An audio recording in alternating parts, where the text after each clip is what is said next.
Aleloia, mbola faly miarabanareo tsiraray averan-tany aho amin'ny anaran'i Jesosy Tompo anio alarobia faharoan'ny volana oktobra 2024.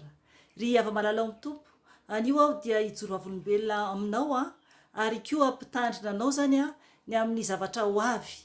Ry havana, efa niteniteto ihany aho ny amin'ny tokony iomanantsika izany tsiraray avy izay isika mipetraka any Eropa.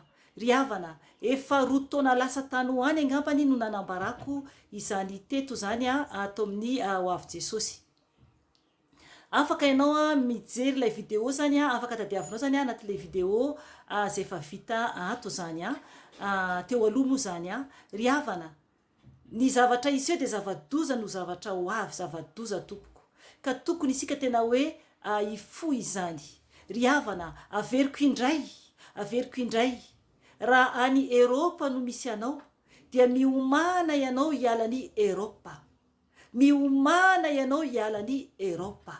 Ry havana, ny fanahy masina efa nampafantatra ahy ary koa nampafantatra ny zanako vavy ny amin'ny zavatra anjo any Eropa. Ry havana, efa niteny aho fa tokony ody aty Madagasikara ny gasy. Enina mbola tsy ody ary ianao amin'izao dia tokony ianao hiomana izany. Ry havana, ho avy ny zava-doza iseho any Eropa, sao dia tsy afaka anitsony ianao. Mila fiomanana isika. Ry havana, ny tompo mampitandrina antsika tsiraray averan-tany.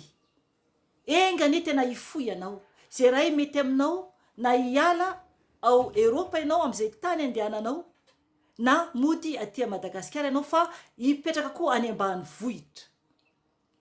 Ambanivohitra satria hoy zava-doza koa iseho koa eto Madagasikara, zany hoe ny eran-tany, satria ho avy Jesosy tompoko. Afaka mijery ianao ireo vidéo izay efa nalefako any aloha mampitandrina an'izany.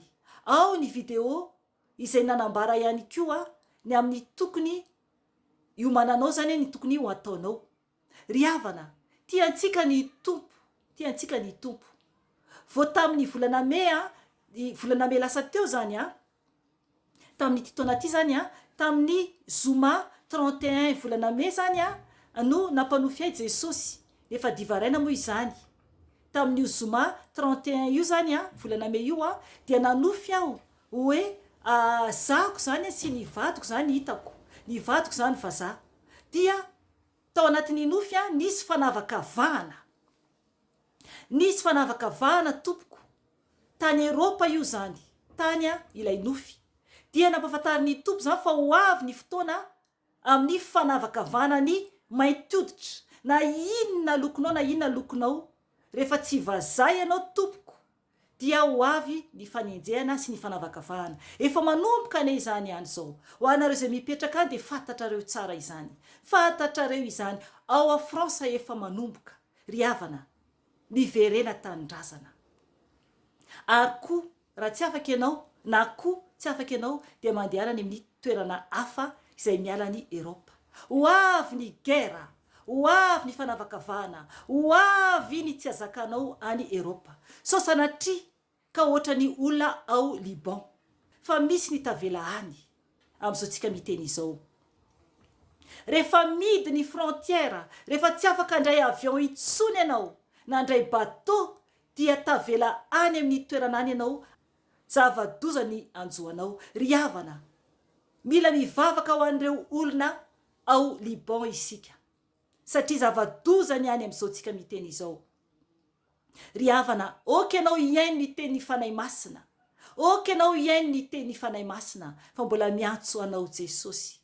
Ampody ianao aty an-tanindrazana, na koa hifindra amin'ny toeran-kafa izay mety aminao.